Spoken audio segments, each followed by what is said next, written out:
Beleza, professora? Eu sou o Arthur Fernandes, de ADM3, e vou responder a pergunta que foi proposta como a forma como a avaliação mensual 1, que no caso é como você relaciona os conteúdos apresentados no capítulo 2. Bom, o capítulo 2 ele fala o seguinte, sobre o desenvolvimento da química orgânica. E o autor do livro, no capítulo 2 ele resolveu colocar vários conceitos, né? Que, se eu não me engano, foram oito conceitos, ou sete conceitos, deixa eu ver. Que é forma estrutural, forma molecular, eletronegatividade, polaridade, geometria molecular, forças intermoleculares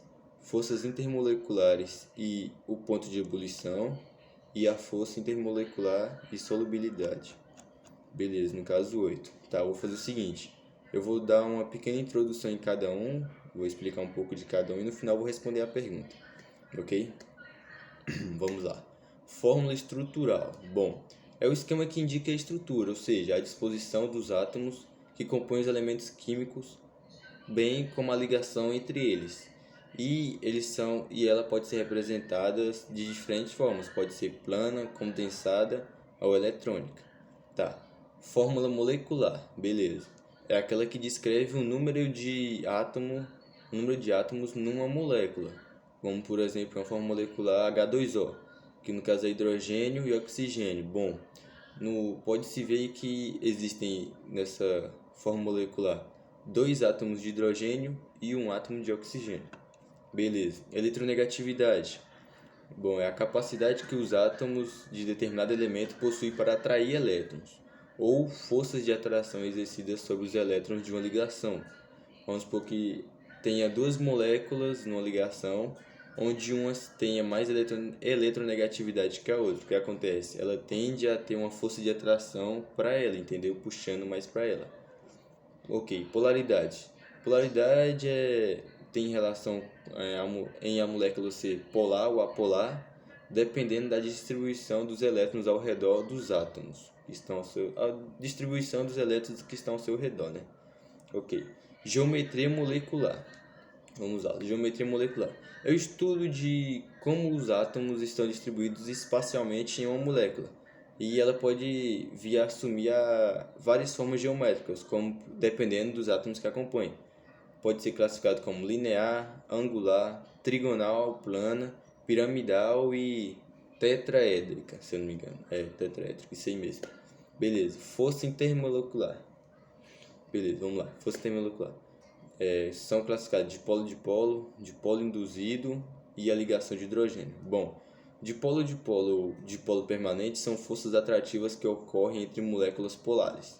Dipolo induzido são forças atrativas de fracticidade e ocorrem entre moléculas apolares.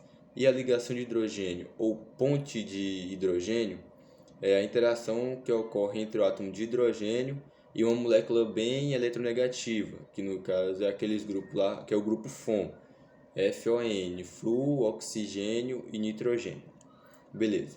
Forças intermoleculares e o ponto de ebulição de uma substância apresentam, forças intermoleculares e o ponto de ebulição. Bom, de uma substância, elas apresentam uma relação muito intensa e direta, já que quanto maior for a força intermolecular dessa substância, no caso ela tende a ter um ponto de ebulição maior, né?